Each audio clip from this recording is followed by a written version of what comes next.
Well, it's a good evening here from the studios in Brisbane, Australia, and it's Thursday night, and it's actually a very special day. It's a leap year day for all those people having their first birthday in 4 years. Well, congratulations. So, without further ado, Andrena's at the top of the tree today. She's got over her little illness from last week, so it's a welcome to Andrena, and it's also a welcome to our guest. And Ooh, Andrena, hang on. I just forgot I have to turn my phone off. yeah, Oops. Right. Thank you, phone, for the reminder. Good morning, good day. Welcome everybody to Dreaming the New Dream, especially if you're an old listener, and welcome to the new. And like Jeff said, it's the 29th of February today. A very special day for some. And so, say hello to Lucy, who's 12 today, she tells me. Anyway, it's with great pleasure that I'm welcoming Annwyn Avalon onto our show, who is currently just up the road in Avalon, not far from me today. So welcome, Annwyn. It's lovely to have you on the show. Oh, thank you so much for having me. Excited to be here. Great. So Carol and I went to a talk called Water Magic. I don't know, it must have been out 3-4 weeks ago now. I've lost track of time. And because I'm a Scorpio and I've got my sun in Cancer and my moon in Scorpio or something, so I'm water. So anything to do with water, I just love. So we loved your talk, and I mean, it was just such a fascinating story or journey that you're on, just amazing. And so hence, after listening to you on the show, I invited you to come on the show, and here we are. So you're an author of 3 books, because I know you've just recently had your 3rd book published, and you're a founder of the Water Priestess training, and you're all about sacred service to the water, which I think is lovely. So it would be lovely for you to share some tips along the way, because whenever I see water or I'm at the ocean or anywhere, I always do water blessing regardless, So it'd be lovely to hear different things along the way that have brought you to this moment now. So off you go. All right. So, to begin, in the very beginning. So just like you had mentioned a few moments ago, you're very, like, your natal chart, your astrological chart is very, very watery. And mine is as well. I have a Cancer sun, Pisces moon. I interestingly enough, I have Capricorn rising, which I thank the stars for, because I feel like Capricorn is like the sacred earth vessel that keeps all of that water contained. But it's also represented by the water goat. And so it's an earth sign, but the symbol is a goat with a mermaid's tail. So it's like an honorary water sign, similar to the way that, Aquarius is an air sign, but it's called the water bearer. Interestingly enough, my mother is an Aquarius, so she was the water bearer that bore this vessel of water, which is me. So my dad was actually in the Navy, and so there's another water connection there. But I was born in California, and then, my parents moved around a little bit, and then eventually we land in Florida. And I spend most of my childhood years in Florida. So from 3 to about 13, so about a decade, about 10 years, I spend in Florida. And I pretty much spent my entire childhood in the water. I grew up in Daytona Beach, and we were about 5-10 minutes away from the beach itself. There were rivers and creeks everywhere. And our house happened to be on the edge of a wetland preserve. And my parents homeschooled me. And so as soon as I would finish with my schoolwork around noon, I'd put on my wellies and I'd head out into the wetland, into the swamps, and I would stay until dark, till dusk. That was my cue to come home. Or someone hollering through the woods at me. So yeah, you'll see right there. It's quite there's you can see all these little rivers or like all these little lakes and the ocean and everything on that map. That's great. Thank you. So I spent all of this time in the water. I would catch tadpoles and, I was raising frogs and all this crazy stuff. But another really amazing thing about Florida is there are so many springs. And the amount of springs that are in Florida, they're everywhere. They're just absolutely everywhere. And they are clean, pure, fresh, delicious. And we would oftentimes go to these springs. And I just remember I'd get there and I would just head out and I'd be running and just jump into that water, and there was manatees. I remember this one time when I was younger, I was actually swimming in the Sound. The Sound is the section there's the ocean, and then there's often a strip of land, and then there's what they call the Sound, which is like a river that feeds into the ocean, and it's often brackish water, so it's a mix of fresh and salt. And there was a little church youth event, and we were swimming in the water. Of course, probably now it's illegal to do.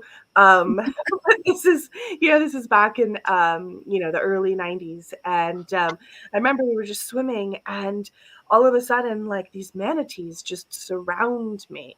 And they just pop up underneath me, and I was just swimming with them and just having this amazing encounter.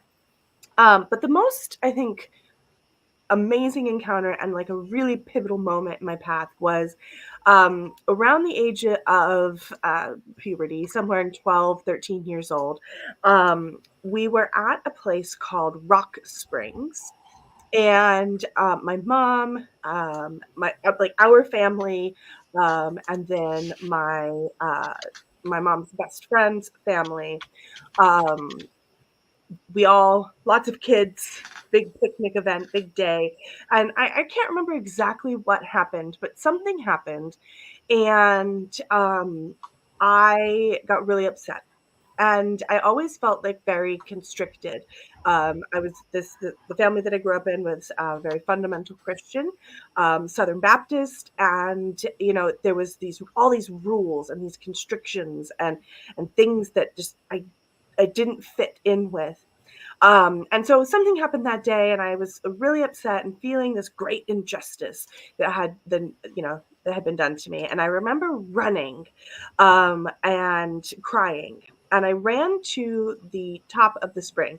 Now, I have to pause for a second, because in Florida, when you think of a spring, you think of kind of a body of water that's very lake or pool-like, with the hole or the source of water that feeds it being underneath. So it kind of is very much like a cenote, where it's very round or roundish, and it looks very much like a natural pool with the spring water flowing up from the center. But with Rock Springs, what's so interesting about it is it acts more like a lazy river. And so the spring source was up against kind of a cliff face. It was some rocks. And then the water flows out and kind of creates this little river, this lazy river. And people would go and tube. So you take your tube and you take it up to the spot where you put it in the water, and then you flow down. And this is the constant thing. This is what you do all day.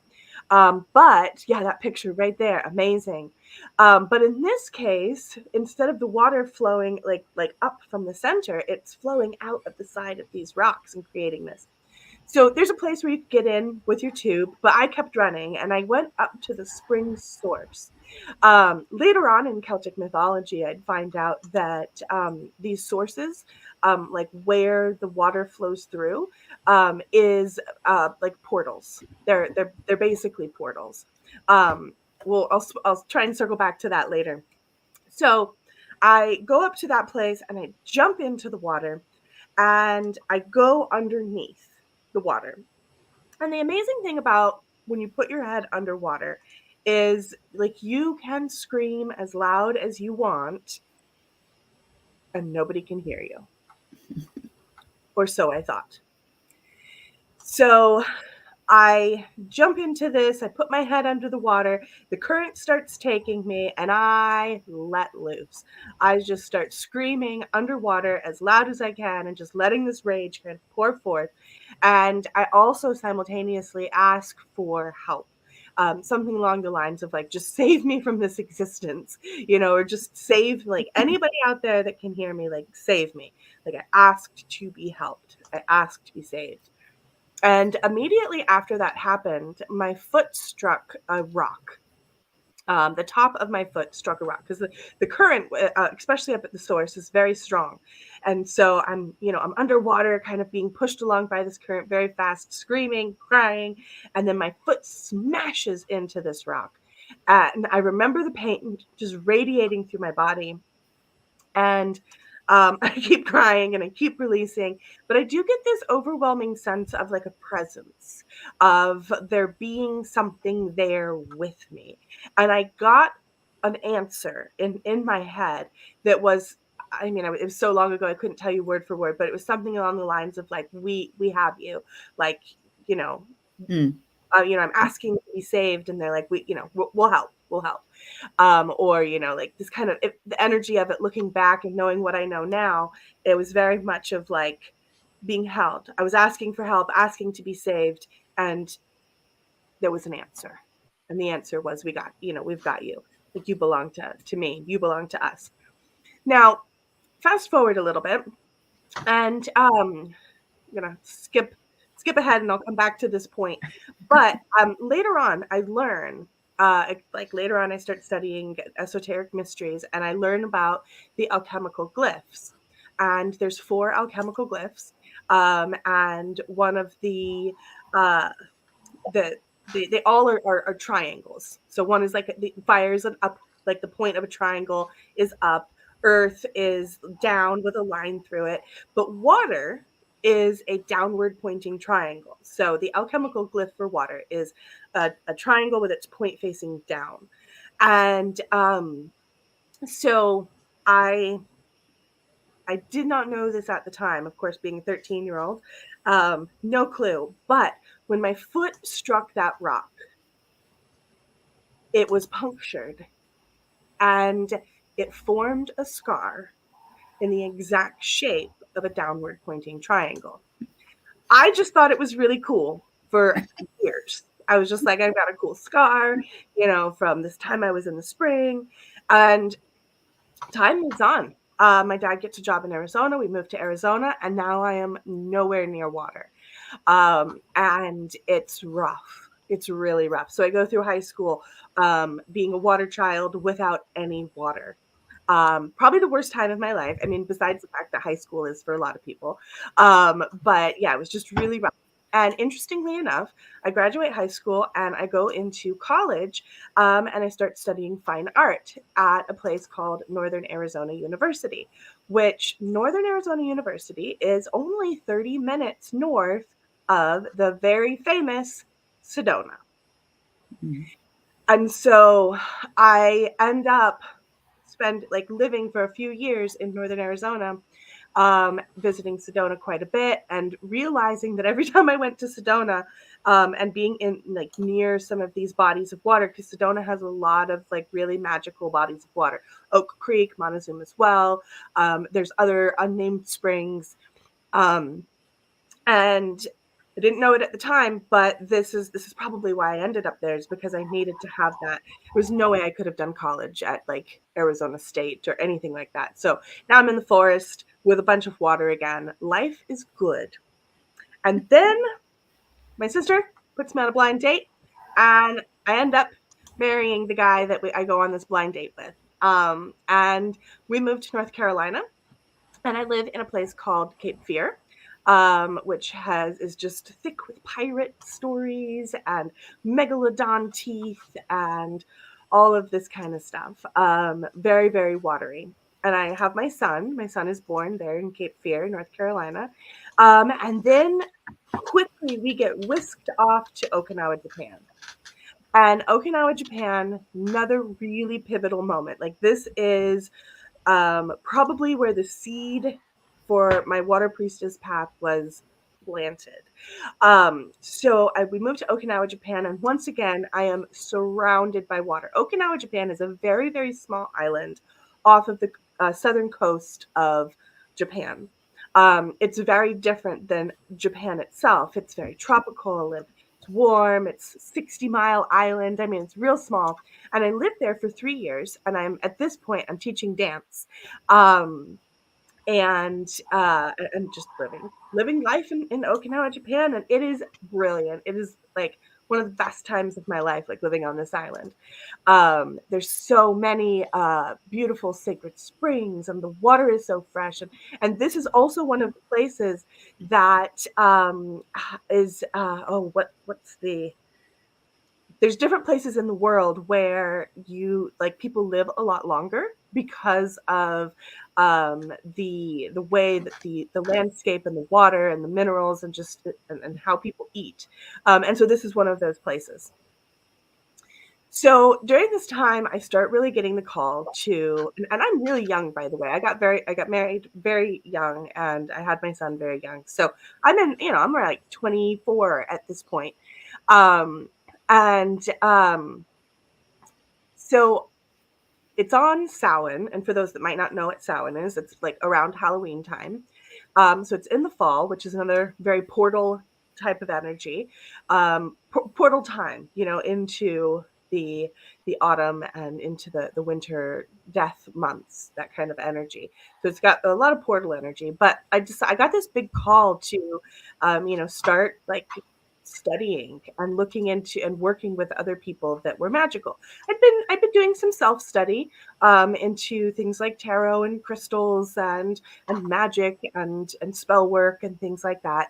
And interestingly enough, there was an American coven in Okinawa, Japan. There's a lot of Americans that live there because of the military. And so I end up on seeking them out around kind of this autumn time period. And I start circling with them and start, doing the Wheel of the Year and moon circles and rituals and different things like that. And the thing that's so interesting about this is the coven itself, the circle, ended up having a adopt-a-beach. So there was this little beach that they had adopted, and their job was to clean it and take care of it. And so I started going out with them and doing this, picking up trash. I mean, we hauled so many bags of trash. I bet. It's wild. So much. So we end up, we're going out, we do these big beach cleanups. But what's so interesting about it is to get to this beach, first you have to pass by all of the ancestral shrines. It's kind of off the beaten path. So you got to kind of park on the side, and then you have to pass all of these ancestral shrines. And then you get to a place where you kind of come to a cliff face. And when you get to this cliff face, there is a shrine. It's very plain. Don't let your imagination run wild. It's not quite it wasn't very beautiful. It was just very plain. It was just like cinder blocks. But it was this shrine that was built into the side of this cliff, and then to the right of it is a big archway or a tunnel into this particular beach. And the reason that they ended up with this adopted beach is the person that helped them, the local person that helped them get this adopted beach, knew that, they were magical practitioners and had a connection with, the land and the water. And so this was a shrine and a beach dedicated to the sea goddess. And so in order to kind of enter into this beach, you would visit the shrine, you would lay your offerings down, you go through the tunnel or the portal into this little cove. And so after we cleaned it for a while, I started going back on my own and doing my own work. There was a little sea cave that I would go in and work some magic. And then interesting things started happening. All of a sudden, like I would do a little ritual, and then I would find the most amazing like sand dollar or, these gifts from the sea would be washing up. And it really started to blow my mind. And I realized that there was something there. So time turns again. and it's time for us to move again. And we end up moving back to North Carolina. And that's when I seek out some teachers, because at this point I'm like, okay, I'm on, like, I know that I'm on a path, but I just don't know what that is and where I'm going. So I seek out some teachers and I go through their program. And I end up going through, I complete and graduate and go through my initiatory rites and become a priestess and witch. Witch was a really easy word for me to pick up. I was like, yes, I love that. I love making, little candle spells. I love making herbal blends. I love, these hands-on types of things. Like, I love this. But priestess, whoo, that's a big word. That's a really, really big word. And at that time, we didn't have what we call, like, Instagram and social media and stuff like that, where anybody can just be like, oh, I'm the whatever priestess. And they can just pick a screen name and then all of a sudden they're a priestess. This didn't exist back at that point. But I just remember it being such a big word. Like, how can I, just little old me, how can I, like, be a priestess? Like, how can I do that? And then there was also, there's a little bit of trauma around churches and priests and this idea of lording power over people and being authority figures. And I'm just like, oh man, I just didn't feel like I could really live up to that. And so put a pin in that for a second, because we're going to circle back around. So at that point, I graduate and I've done my stuff, and my teacher, my teachers were very watery. One was a quadruple Scorpio. So that's like Scorpio, Scorpio, Scorpio, Scorpio, Scorpio, like that's his natal chart. And then, and the other one, was, Cancerian. So Cancer sun, Pisces rising, like very watery, just like me. And so that element was woven throughout. It was an underlying current. So I finish, and my teacher, the lady, says to me one day, she says, Annwyn, you're Avalonian, right? And I said, yes, I know this. What's Avalonian? Because she said it and it just resonated with me. Like every cell in my body was like, yes, that's exactly, I know this. I know that that's what I am. But I had no idea what that was. I didn't come to Avalon through the Mists of Avalon novel like most people do. It came through this process of, learning and studying and being connected to the waters. And then my teacher being amazing and like realizing and seeing, like, hey, this seems like the trajectory that you're on. You should explore that. And like a really good teacher, instead of trying to hoard me to herself, she scooted me along, pushed me out of the nest, and told me to go study with the Avalon Mystery School, which was and is still run by Mara Freeman, who actually is in Glastonbury sometimes. She spends a little bit of time in Glastonbury and a little bit of time in Wales. So you may have run into her, or you may. And so I start going through her programs. And through that, I learn about the Chalice Well, and I learn about the White Spring.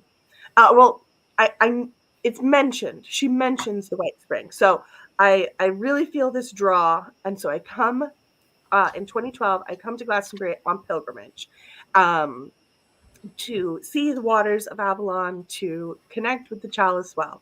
And so I go to Chalice Well and I have my big moment and I meditate and I pray. And, you have that. Everyone who's been there for the first time knows that, like, you go in and you have this, like, just this lovely, like, spiritual connection. So I leave the Chalice Well and I start wandering up the road, because I know that this other spring exists, but I don't quite know what it is. And so I start wandering up the road and I'm like, I know that there's another spring. And I get to this little weird building and the side door's open. And I just kind of like peek my head in. And what I'm looking at is a dark well house that has been turned into a temple space with shrines. It's all candlelit. There's no electricity. And there's just water flowing throughout, like flowing through the floors, flowing through the whole place. And I just remember being in awe and like my jaw dropping open and just being like, what is this? Like, what is happening? And it changed my life. So I went in and I sat down at one of the shrines and I started meditating. And I was like, okay, I've done all this work and I've studied all these things and I've gotten these, I've completed these things and I've gotten these achievements and I've gotten these titles and I've gotten all this stuff. But what do I do? Like, what do I do with it? Right? I'm so young. Like, I have my whole life ahead of me, but I have no clue what to do with any of this. And I audibly heard a message to go teach water magic. And I was like, what?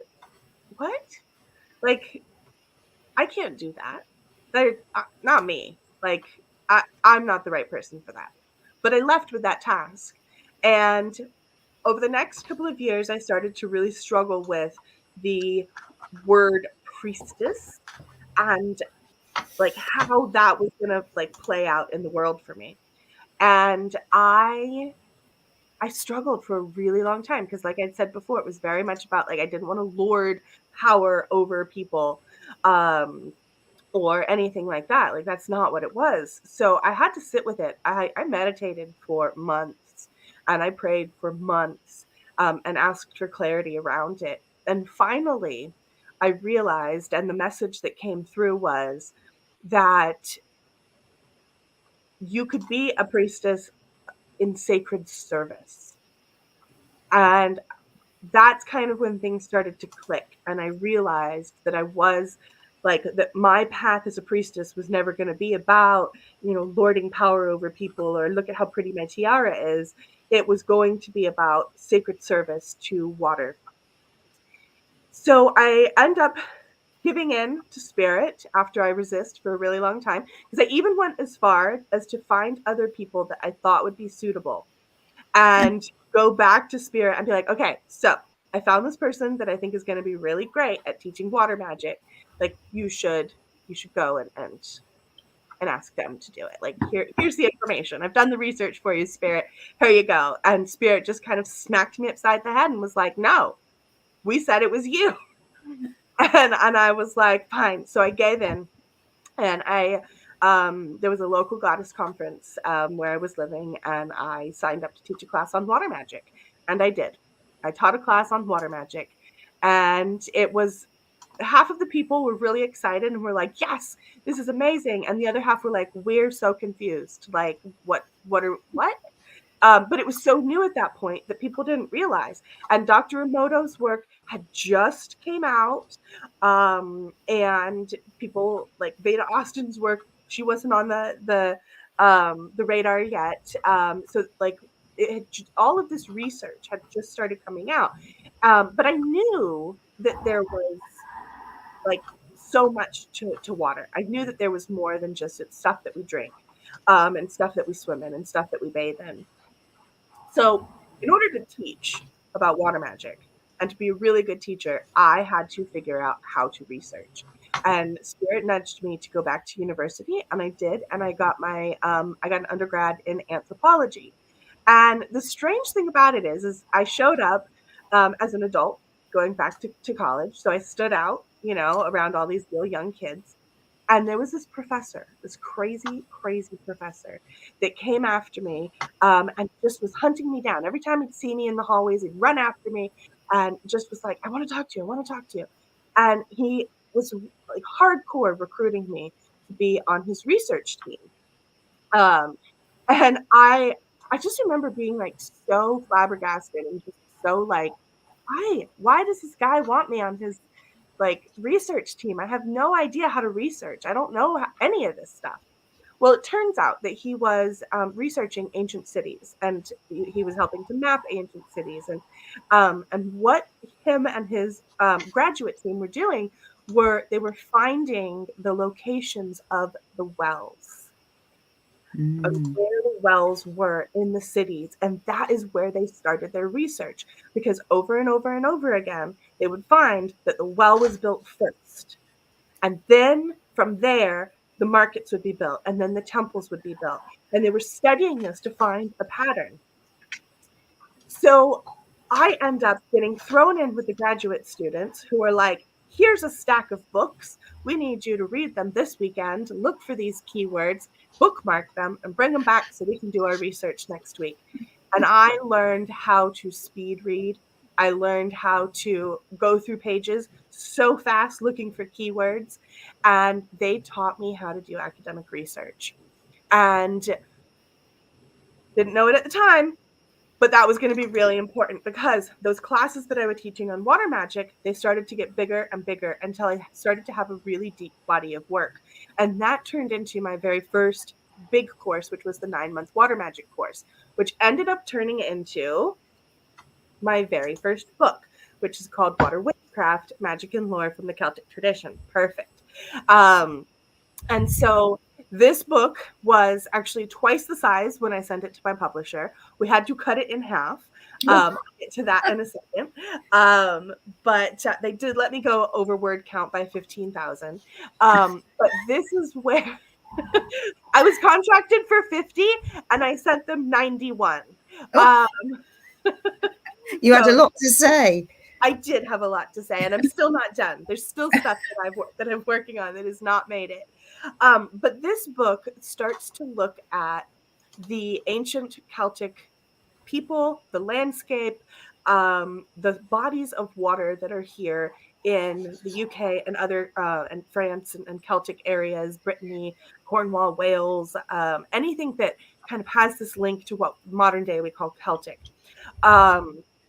And looking at the folk magic and looking at why were Christian churches built on all of these pagan sites? Why do all of the Christian churches and Catholic churches here in England, why do they all have these sacred wells or sacred springs connected with them? And you know, why don't they in the New World? And it turns out that through this kind of deep dive, I found out that like water had been such a central thing for the Celtic, the Celtic path. Celtic Iron Age Celts, they lived on the water in these lake villages. They were at sacred sites. They were worshiping at sacred sites that had to do with water. The Romans came and invaded, and they started building their temples on some of these water sites, like Coventina's Well in along Hadrian's Wall, or the biggest one, which is 22 miles from here, which is Bath. This is one of the best preserved places. We know that the Celts worshipped the water and the goddess Sulis, the hot spring goddess, at a place called Crossbath. And not too far from that is where the Romans built their huge temple complex to this sacred goddess, this Celtic goddess Sulis. And then, even after that fell into disrepair, a huge cathedral was built on top of it. Because these sacred sites, especially the ones around water, are so potent that when the new religion, the new power comes in, the site is not destroyed. It's just kind of the old practices are pushed down and the new practices are put on top, preserving some of it. I mean, there is erasure for sure, but it also preserves it, because if the Romans had never preserved or taken over, we might not have ever found Sulis's sacred spring or known where the Celts worshipped her. So this is a lot of what is kind of in water witchcraft. It talks a lot about spirits from different lakes, lake ladies and kelpies, and all of this type of stuff. Even the canals. There's a little bit of research and stuff talking about canals and ghosts, and it really gets into the other world, but also brings in an element of folk magic and talks a lot about some of the folk practices that are found around the sacred wells, like the Clutie ribbons, and what those actually what they did. We used to think that so modern days, now you go to these sacred sites, you'll see it here in Glastonbury, you'll see it at any other of these sacred wells in England, where you go to them and you find these trees dripping in ribbons. And This is a modern practice that goes back into old folk practices and has to do with the wells healing. So in modern day, like I said, we see these trees covered in ribbons. What's happening is people go to these wells or these springs, and they see and feel the power, and they want to connect. So they take a ribbon and they maybe make a wish or a prayer. Maybe they write on the ribbon and then they tie it onto a tree. Well, this practice goes back hundreds of years. These fabrics, these ribbons, would have been called clouty or clouty, depending on the dialect. So originally what would happen is, think 16, 17, 1800s, before the invention of things like polyester and lycra, and modern medicine and such. You would go to the sacred well for healing. There were like well attendants. Some of the wise women would tend the wells. Others, there weren't. But basically, let's just say that you had pain in your right ankle. And it was chronic pain, and you went to the local healer and you just weren't really getting anywhere. So you would then take a journey to the Holy Well. And sometimes this was done on consecutive Sundays or consecutive Fridays or consecutive Saturdays. There was usually a ritual about it. And you'd make your journey to the well, and then you would tear the fabric off of your ankle, or in this case, like a sock, right? And then you would dip that into the sacred water, the holy well, the spring. And then you would say your prayers, your incantations, and then you would put it back on. And then you would wear that. And then the next week, you would return again. And you would do the same process. You would do this consecutively for however many times until like the last time that you visit. In that case, you would tear a piece of that fabric off, or you take that fabric or your sock, and you would either tie it to the tree that was near the sacred well, or you would bury it under a rock. So the idea here is something called transference, which is when you have, it's an old folk practice of when you have a ailment, you would visit these sacred wells and you would work with the sacred well spirit, or the spirits of the sacred well, or the spirits of the sacred trees, or both in conjunction. And you would ask for this healing. And then at that end point, when you tie your ribbon, your sock, or whatever onto the tree, or you impale it onto a hawthorn thorn, or you bury it underneath a rock, the idea is that at the end of this process, you ask for the spirits of the water and the spirits of the local trees to take the illness from you. And so as the rag or the sock or the ribbon decomposes, so then would the illness decompose from your body. So as it kind of disintegrates, then that's what's supposed to happen. And this is something called transference. So so now in modern day, we go and we see all of these beautiful ribbons hung on the trees, and we've missed kind of that idea of the transference and the healing, because polyester ribbons don't disintegrate. They just stay on the tree.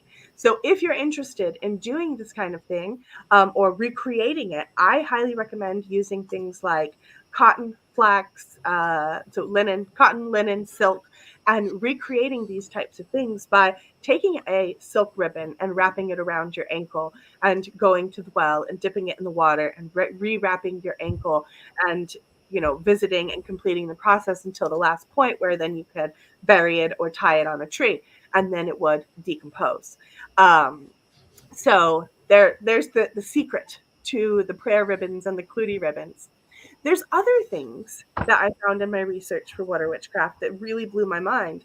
And it was simple things like, why do we throw coins in wells or fountains? And I started researching this and being like, what's the point of this? Like, what's the point of throwing a coin into a fountain, right? You're out and about, there's a fountain in the middle of the city, you throw a coin in, you make a wish. What is this? Similar to the prayer ribbon, this is another practice that goes back really far. And when we look at a fountain today, it's usually this beautiful man-made fountain where the water's pumped in. But a fount in the context of the medieval period or the 1800s would be similar to a spring, And springs and wells have been known, especially through the Celtic lens, and practices in the UK, folk practices from England, Scotland, Wales, Cornwall, and continental Europe too, to be honest. Ooh, I just lost my train of thought. Oh, founts. That's where I was. Okay, so fountains. So in this context, there are these portals. They're places that help you to go into the other world, or help water spirits go in and out of the other world. In the case of Melusine, the French fairy tale of Melusine, it talks about how she kind of uses these portals. She appears at a fount in the middle of the forest at midnight, which is a liminal time, a liminal place. But then there's also stories, other fairy tales where wells speak, or people fall down into wells and end up in other portals, other realms, or going into a lake, the Lake Lady's Lake in Wales. Going into this lake, you would be able to access the subaquatic realms, or the realms of the water fae, or the water spirits.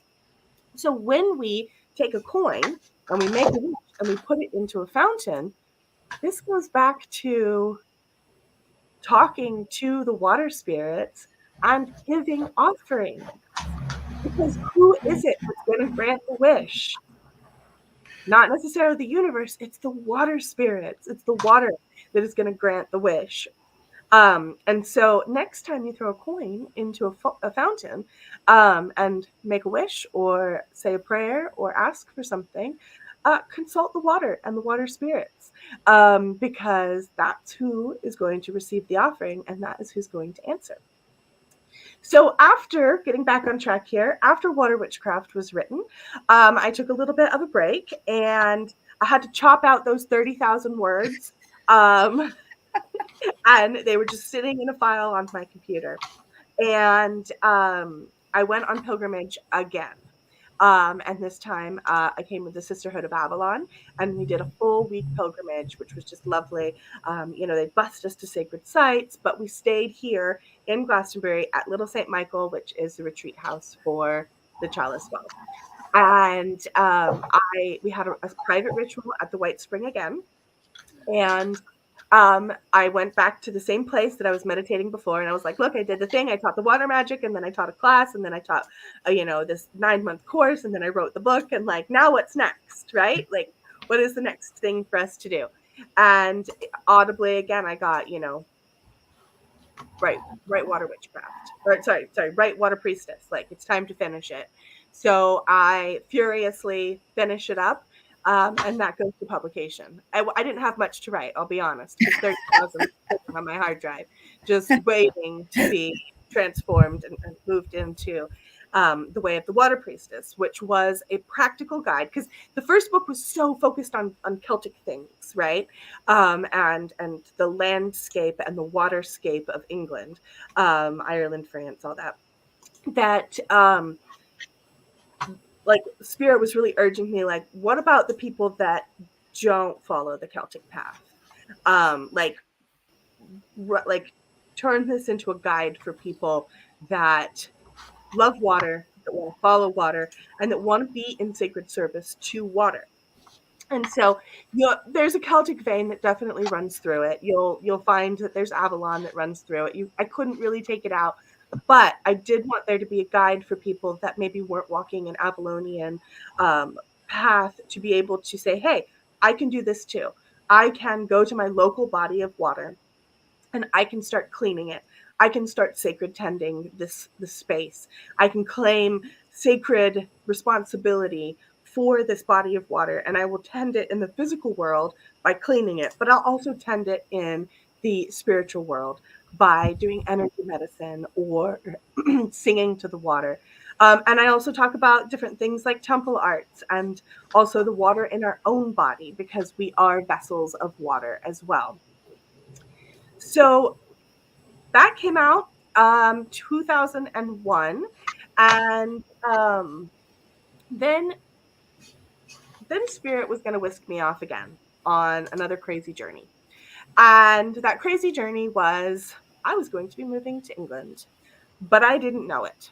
So COVID happened and things got weird for all of us because, you know, it threw us all off a little bit. But finally, it kind of lifted. And I was like, I need to go back. I had promised that I would, you know, visit England, Glastonbury, the UK a lot more often. And I couldn't do that because COVID. You just couldn't get in. You know, there was definitely a period where we were stuck. We were stuck here or stuck in our homes and we're not allowed to get in. So finally they lifted it and I was like, let's do this. So I went on pilgrimage, not like an official one. It's more like me and a couple other people. And we did a 2-week pilgrimage. And when we got to our Glastonbury stint, the portion of our trip, we had a private booking at the White Spring. And I was alone in that same shrine space that I was in before with the other 2 audible messages that I had gotten. And I was, you know, feeling real confident this time. The first 2 times I was so hesitant and so like, I don't know, but now I'm confident. I'm like, okay, look, I did the thing. I wrote, I taught the water magic. I taught a class. I taught, you know, workshops. I wrote a book. I did the second thing. I wrote the Water Priestess book. It's published. Like, now what, right? Like, you want a 3rd book? You want me to write a 3rd book? That's what it is, right? And all I got was a message that I would be moving to Glastonbury before the end of 2023. This is May of 2020. No, sorry, not before the end of 2023, but before 2023. I got the message that I would be moving to Glastonbury before 2023. And this is May of 2022. So basically they said, you know, you're going to be moving here before like the next 6 months. Or in the next 6 months. And I was super against it. I was like, nope, that is impossible. I did have plans to move to Glastonbury. Those plans were that I would start planning next year, 2025. But Spirit was like, yeah, no. You're on the river. We're directing the current. And I just kept getting this message that I would be moving there before the end of 2022, before 2023, before the calendar moved to 2023, I'd be moving there. And I was like, I can't because of this. I can't because of this. I can't because of this. Like, I'm not ready financially. I'm not, like, my son is still in high school. Like, none of this is not going to happen. And I went to the goddess temple the next day and I'm in meditation and every answer for how it all will come. And I was like, okay, thanks for the answers. But again, it's not going to happen. Like, it's just impossible. So the next morning, I stumble down to breakfast at my bed and breakfast, and I run into the financial steward of the White Spring. And we have a 5-minute conversation. And honestly, I almost missed this. Like, I almost missed my destiny by 5 minutes. Wow. But I didn't want to go to breakfast. I was so tired. I was exhausted. I had made the decision I wasn't going to go to breakfast. And Spirit just kind of pushed me out of bed. And I stumbled down the stairs, just real disheveled and just like, it's morning. I need coffee. And the people I was traveling with were like, this lady owns, like, she doesn't own it, right? But this lady, like, runs the White Spring. And I was like, what? How did I not know this? And part of the work that I'd been doing with my water priestess work was I had been doing interviews with other water priestesses. I'd been finding other people, other women that were deeply connected with water and interviewing them in order to kind of bring our path to light and to help shine a light on other practitioners, because I knew that there were other people out there that loved and connected with water as much as I did. So I end up talking to her and we exchange phone numbers because I really want to interview her for my blog and get her in my interview series. And all summer, we play phone tag where, like, it's not a good time for her, it's not a good time for me. Then, you know, we go back and forth and back and forth and back and forth. And then finally, these words of, you know, like, I'll be coming back to Glastonbury before 2023, are echoing. And at this point, I thought that I've heard it wrong. And it's that I just need to return. before 2023. I've convinced myself there's no possible way I can move there. And so I book another flight and I come back to Glastonbury the last week of August, first week of September. And I get to London and I just decide to text her and see if she's available. And she is. And so I end up going over to her place and starting our interview. And we start interviewing each other about water. And by the end of it, we had like hatched a plan. And we were going to be purchasing Chalice Orchard, which is the former property of two other authors. One is Jeffrey Ash, who wrote a lot of books on King Arthur, but before him, it was owned by the famous occultist Dion Fortune. And the idea was that we were going to come together for this project and that I was going to move in and we were going to renovate it. And it was going to auction. And so we had to move fast. So we put my homestead, I had two acres with a beautiful creek and just lush flower gardens in the Pacific Northwest, put that up for sale and put the offer in. And the next thing you know, it is October and I'm packing boxes. And 45 days later, I'm on a plane with 2 suitcases. And I arrive in late November, just very like shocked and being like, Spirit told me, has been telling me for the past 6 months, like that this was going to happen. And it was impossible. And I'm here? Like, what? So as soon as I got here and as soon as I got myself settled, well, semi-settled, I'm still unpacking boxes. So as soon as I kind of found my footing, I walked right over to the White Spring and I said, can I volunteer? This place has changed my life 3 times over. Let me just sweep floors. Like I'm in service to sacred water. This is the most sacred body of water I know. And like, just let me help. And they needed help. They were low on keepers at the time. And so I started keeping just 1 day a week. And then that turned into 2 days a week. And then the ceremonialist retired recently back in the fall. And because I have experience hosting large rituals for communities, Pagan Pride Day, I did several Pagan Pride Days in Phoenix and in Portland, the Mermaid Parade, all sorts of things. Like I'd been, facilitating rituals, public rituals for large swaths of people, anywhere from 100 to 200, or the Mermaid Parade, which was like 1,000 dressed up mermaids. Really? Oh, that was so amazing. The Mermaid Parade was the last, I did it 2 years in a row, but the last one that I did was so amazing because we had, I think that she said there was about 1,500 mermaids there that day. Wow. And we started out and had this huge bowl. I mean, when I say huge bowl, it's huge. And we had it in the middle, and 100, or I guess this 1,000 people, these 1,000 mermaids, we all chanted together the words that, like the theme of it. It was like equality, equity, and unity. And we chanted, all of us, over and over and over, and we charged this bowl of water. So all of these mermaids who live in Portland, like this is what they want for their community. This is the energy that they want for their community. We chanted it and we charged that water together. And then the Mermaid Parade starts and they begin their procession.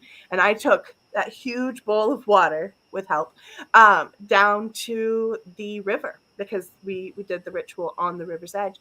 And then I poured all of that charged water right into the river and spread that message out for all of Portland. Anyways, I side quested there. So because I had this experience, when the ceremonialist retired, everybody was like, well, who's going to do it now? And I was like, well, I can do it. Like, if you want me to, I'd be happy to. And so now I am the ceremonialist for the White Spring. But if you went back in time to 2012, when I first was in awe of this space and was like, hey, in 10 years, you're going to be living here. You're going to be helping to hold space, and you're going to be facilitating the rituals, I would smack you. Like, if I went back in time and told myself that, I'd smack myself, because I would never believe that is the trajectory that I would be on. And I think that if I'd known, it maybe wouldn't have happened that way. But there's the story in a nutshell. I'm sure I've missed out a whole bunch of little parts. But now I get to spend my days doing things like writing, working with my own Water Priestess students. I have Water Priestess training. And I also have a Water Priestess Confluence that's coming up April 5th, 6th, and 7th. With 43 water priestesses and watery women speaking about water. And like Beta Austin is one of our keynote speakers, but we've got everything from water science to healing with dolphins to Aphrodite rituals to, some of the sacred bathing. I mean, there's so much. It's all on the website. So I spend my days either doing that or being in service to Sacred Waters of Avalon at the White Spring. So, wow. That's amazing. I mean, we loved your sharing the other night, but listening to it again is just really, I mean, what a journey you've been on, and what a difference you're making to the waterways and the springs and excuse me, to help other people. So fantastic. And I like the sound of the mermaid. The mermaid day. That must have been an amazing sight to see. Oh yeah, we don't have anything like that over here. Well, not on that scale anyway. Not mermaids, but you never know. It's Portland is a very unique town. It has a lot of vibes like Glastonbury, but think of it on a bigger scale. Yeah. And so the unofficial mascot for Portland was Keep Portland Weird. And the unofficial, like, maybe he was official, I'm not sure, but he would wear, like, there's this guy that would ride a unicycle and wear a Darth Vader helmet and play bagpipes that like flame whenever he blows into them, but he can change it up. So for the mermaid parade, he dresses up like a merman and he rides his unicycle with his bagpipes that blow bubbles. So this is what you can kind of imagine. Yes, lots of bright colors, and it was so much fun. It's actually put on by a lady named Una the mermaid. She's a professional mermaid out of Portland. So right. Diane says, have you witnessed the rising of the dragons from within the White Spring? Yes. There's a lot of dragon energy here in Glastonbury. No, definitely. And there seems to be, even this year, like they were present and you could feel them, but it feels like they're waking. I have experienced some really interesting things everywhere from just like feelings of like, whoa, I can't see what's going on, but I can feel something going on, to visually seeing portals open and like energy, like different energies come through. There's been so many times where I've just been like just shocked at like what I'm seeing and just being like, what is happening here? But yes, the red and the white dragons, and I believe that there's more, but these dragon energies are so potent and powerful, and we do honor them in the spring, which is so interesting. Kind of unofficially, like we don't have a dragon altar, but all of us seem to have this connection with dragons, and it's so present. The white dragon, that energy is the like spirit of the White Spring itself. And sometimes you can feel it. And sometimes I feel like the mists of Avalon that we see are like the kind of steam coming out of the nostrils of the dragon, and dreams, lots of dreams. Yeah. Right. Carol says, the waters of Avalon, the area was once surrounded by water, and there's a very old canoe found in nearby Godney, which is carved out of an oak, which is is in a room at the back of the old tribunal building in the high street. I had seen that. So unfortunately, I don't know why, but the tribunal building has been closed for a really long time.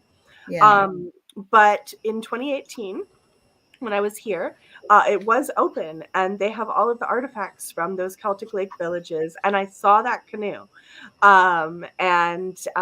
It's very interesting to see. There was also an effigy, a goddess-like figurine that was found in the marshes.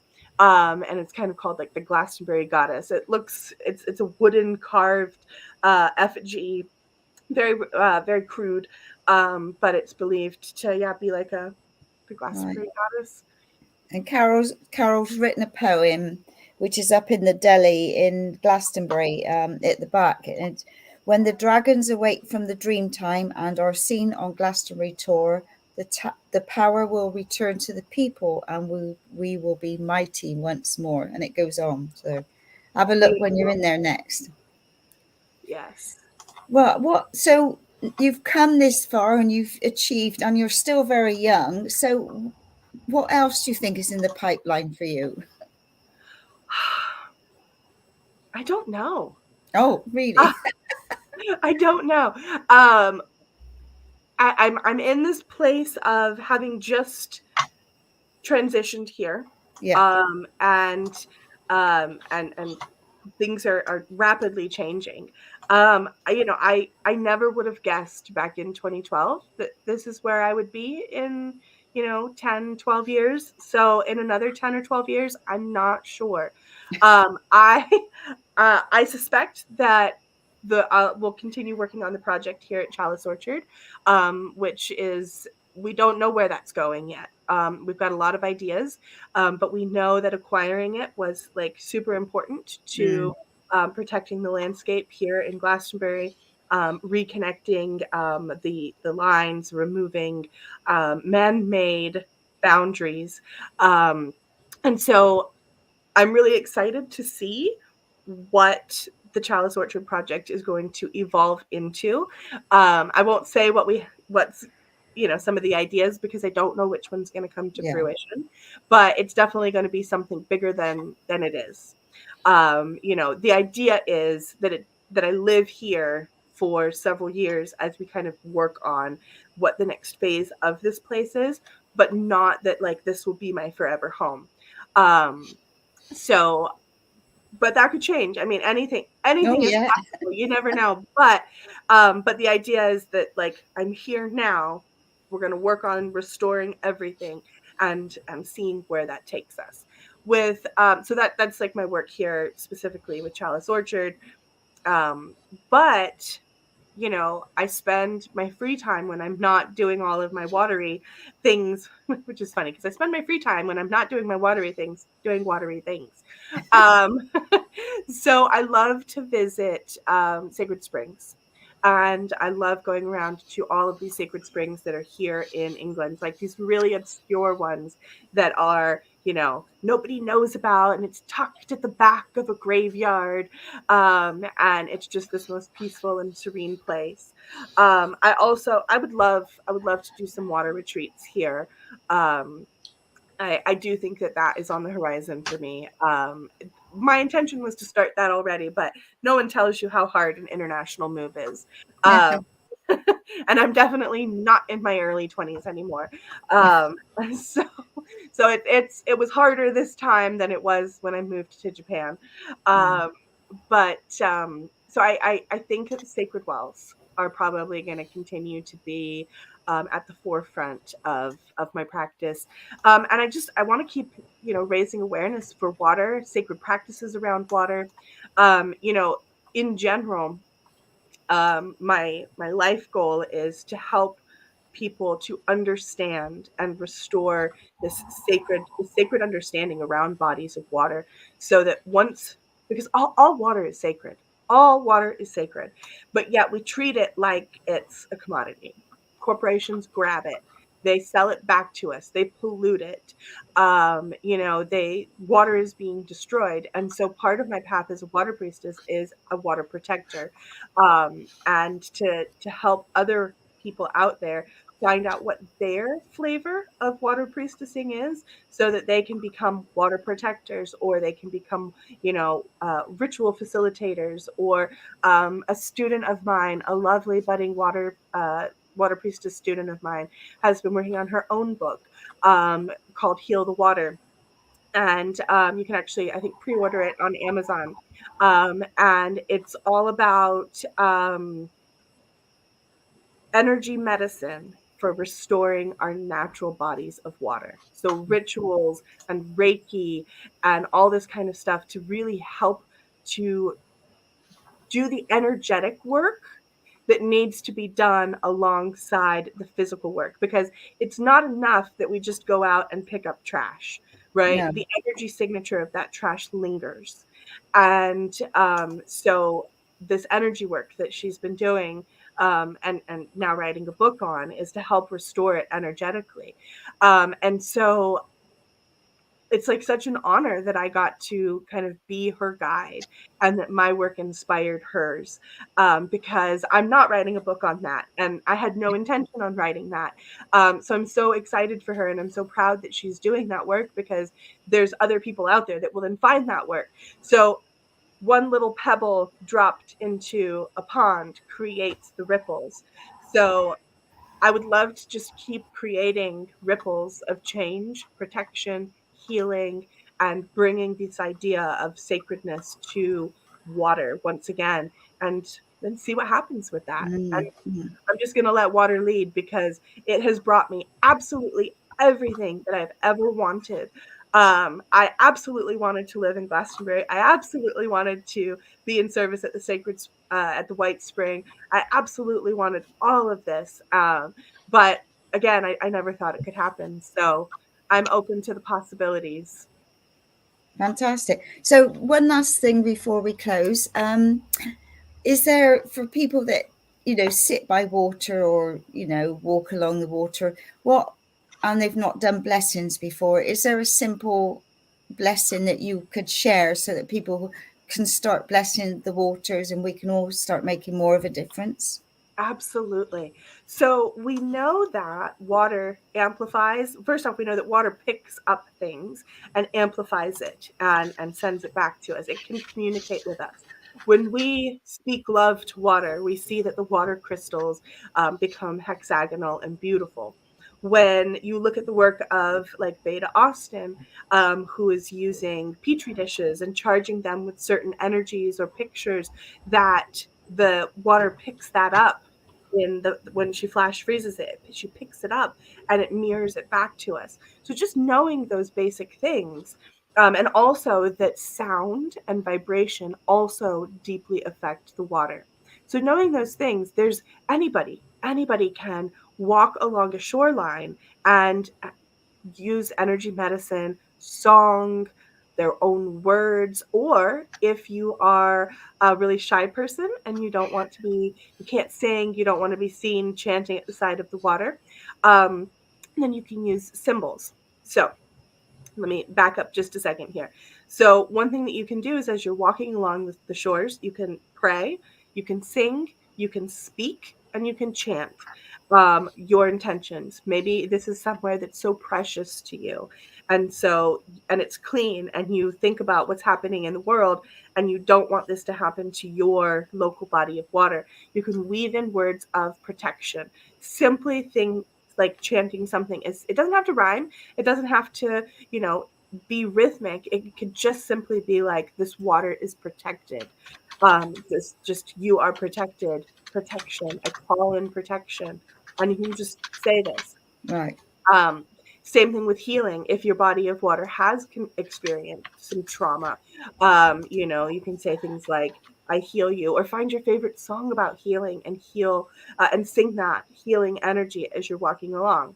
But if you don't find power in your voice, or if you find like you're real timid or shy, there's other things that you can do. And this is so much fun. And teach your children how to do this, because they will love it. And we all did it as kids. So if the place is very sandy, then just pick up a stick or a rock, or just simply your finger. And as you're walking along the shore, let's just use healing as an example. The Choku Rei symbol for Reiki, that's very, very popular. Most people know that. When you start off, you draw your Choku Rei symbol into the sand and you say it out loud, or you don't have to say it out loud. And you walk a little bit more, and then you're feeling, okay, it's time for another one. And you draw that symbol into the sand. And you keep walking and keep walking and keep walking. Now, what happens is, as the water comes in, the ocean tide or the river rises, it ends up grabbing that symbol in the water and pulls it out into the water itself. So it absorbs it. You can actually see, like, you've got the symbol in and we've all done this at the beach, right? Where you've like drawn a little heart or something, and then we watch the wave come and kind of grab that and wash that back into the water. So you can do that. Another thing that you can do if you want more lasting type of energy is arrange rocks or shells or sticks in those same patterns of protection or healing, and just focus that energy and do a visualization at the same time and see the body of water that you're working with really receiving that energy, receiving that protection or healing, and being changed, and then visualize it as the change. Fantastic. Well, thank you so much. I've so enjoyed listening to you, and I'm being a water person anyway. I should be can't even say the word now, put more actions into different waterways and what have you. So thank you for being our guest this week. It's been an absolute delight, and I wish you well, and I'll probably see you out and about in Glastonbury. Yes, probably. Thank you so much for having me. I appreciate it, and I had a great time sharing my story. Thank you. Thank you very much. It was really lovely. And same time, same place next week, and we'll be on a water theme again. That's it.